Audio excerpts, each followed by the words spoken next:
ఏది పడితే అది వాగేసే ట్రంప్‌కి సౌత్ ఆఫ్రికా అధ్యక్షుడు ఘాటుగానే సమాధానం చెప్పాడు. కొన్ని వారాల క్రితం శ్వేత సౌధంలో ఉక్రెయిన్ అధ్యక్షుడు జెలెన్స్కీతో మీడియా సాక్షిగా తీవ్ర స్థాయిలో వాగ్వాదానికి దిగిన అమెరికా అధ్యక్షుడు డొనాల్డ్ ట్రంప్ తన వైఖరిని ఏమాత్రం మార్చుకోలేదు. సాధారణంగా ఆహ్వానించి నిందారోపణలు బురద గుమ్మరించడం అగ్రరాజ్యానికి ఏమాత్రం తగదని ఆనాడే ప్రపంచ మీడియా తీవ్రంగా మందలించిన ట్రంప్ తన తెంపతనాన్ని ఏమాత్రం తగ్గించుకోలేదని బుధవారం మరోసారి రుజువైంది.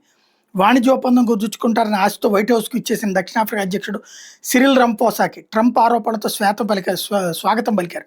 దక్షిణాఫ్రికాలో వేలాది మంది శ్వేత జాతి రైతులను వధించారని ట్రంప్ తీవ్ర ఆరోపణలు చేశారు. దీంతో హతాశుడైన రంపాసా వెంటనే తేరుకుని ట్రంప్కి ధీటుగా బదులిచ్చారు. శ్వేత సౌధంలో మీడియా సమక్షంలో సంయుక్తంగా మాట్లాడేందుకు రంపోసా సిద్ధంగా ట్రంప్ మీడియాతో మాట్లాడడం వదిలేసి అక్కడ ఉన్న పెద్ద టెలివిజన్లో వీడియో చూపిస్తాను చూడండి అని అక్కడ వాళ్ళందరికీ ఆదేశించారు. శ్వేత జాతిని చంపేయండి, శ్వేత జాతి రైతులను కాల్చేయండి అంటూ దక్షిణాఫ్రికాలో చిన్నపాటి కమ్యూనిస్ట్ పార్టీ అయిన ఎకనామిక్ ఫ్రీడమ్ ఫైటర్స్ నేత జూలియస్ మలేమా పాడుతున్నట్టు ఆ వీడియోలో ఉంది. వీడియో ప్లే అవ్వడం పూర్తయ్యాక ట్రంప్ రంఫాసాను ఉద్దేశించి ఇష్టం వచ్చినట్టు మాట్లాడారు. దక్షిణాఫ్రికాలో నల్ల జాతీయులు జాత్యహంకారానికి గురయ్యారనేది ఒట్టి మాట. వాస్తవానికి వేలాది మంది శ్వేత జాతి రైతులను ఊచకోత కోశారు. ఆ దేశంలో ఎన్నో ప్రాంతాల శ్వేత జాతీయులు సమాధ్యబలుగా మారాయి. శ్వేత జాతీయులు పీడనకు వేదనకు గురయ్యారు. మీ ప్రభుత్వాలు పట్టించుకోకపోవడంతో చాలామంది శ్వేత జాతీయులు బ్రతుకుడి అంటూ అమెరికాకు శరణార్థులుగా వలస వచ్చారు. వాళ్ళకి మేము ఆశ్రయం కల్పించామంటూ ట్రంప్ చెప్పుకుంటూ పోయారు. శ్వేత జాతీయుల అవస్థలు ఇవి అంటూ విదేశీ వార్తా సంస్థలో ప్రచురితమైన కథనాల జిరాక్స్ కాపీలను మీడియా ప్రతినిధులను చూపించి రంఫాసాకి అందించారు. వీడికి సంజాయిషి చెప్పాలని డిమాండ్ చేశారు. అన్ని హత్యలే, దక్షిణాఫ్రికాలో ఎక్కడ చూసినా మరణాలే అంటూ ట్రంప్ వ్యాఖ్యానించారు. ట్రంప్ వైఖరితో ఒక్కసారిగా విసిగిపోయిన రంఫాసా పట్రాని ఆగ్రహంతో ఉన్నా సరే సంయమనం పాటించారు. హుందాగా వ్యవహరిస్తూ సూటిగా మాట్లాడారు. అసలు ఏంటి వీడియో? నేను ఎప్పుడూ వీడియో చూడలేదు. ఎక్కడిది వీడియో? ఈ వీడియో ఎంతవరకు వాస్తవం అంటూ ట్రంప్పై ప్రశ్నల వర్షం కురిపించారు. దశాబ్దాలుగా జాత్య అహంకారానికి పీడనకు కోట్లాది మంది నల్ల జాతీయులు బాధితులయ్యారు. లెక్కలేనంత మంది బందీలు అయ్యారు. మా దేశంలో శ్వేత జాతీయుల ఊచకోత అనేది పూర్తిగా అబద్ధం.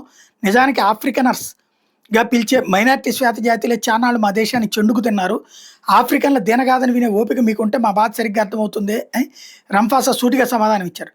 ట్రంప్ చూపిన వీడియోలో రోడ్డు పక్కన చోట పెద్ద సంఖ్యలో సమాధులు ఉన్నాయి. అయితే ఇవి నిజమైన సమాధులు కావు. 2020లో క్వజాలు నటాల్ ప్రావిన్స్లో ఒక రైతు జంట పొలంలో హత్యకు నిరసనగా ఏర్పాటు చేసిన నకిలీ సమాధులని కొందరు వాదించారు. శ్వేత జాతి నల్ల జాతీయుల్లో ఎవరు పీడనకు గురయ్యారని వైపు ట్రంప్ రంఫాసా వాదించుకుంటుంటే ఒక విలేకరి మధ్యలో కలగజేసుకుని ₹100 కోట్ల విలువైన విమానాన్ని బహుమతిగా స్వీకరించడం ఎంతవరకు నైతికతగా అనిపించుకుంటుందని ట్రంప్కి సూటిగా ప్రశ్న వేశారు. దీంతో చిరెత్తుకొచ్చిన ట్రంప్, నువ్వు చెత్త రిపోర్టర్వి, ఇంత కీలకమైన విషయంపై చర్చిస్తున్న మధ్యలో నీ విమానం కావాలంటే నువ్వు అసలు ప్రశ్న అడగద్దంటూ ట్రంప్ అరిచాడు. ఆగ్రహంతో ఊగిపోతున్న ట్రంప్ను కూల్ చేసుకుని రంఫాసా మధ్యలో కలుగు చేసుకున్నాడు. ఖతార్ మాత్రమే కాదు, కావాలంటే మేము కూడా మీకు విమానాన్ని బహుమతిగా ఇస్తామని చెప్పారు. దీన్ని ట్రంప్ ఎటకారంగా బదిలిచ్చారు.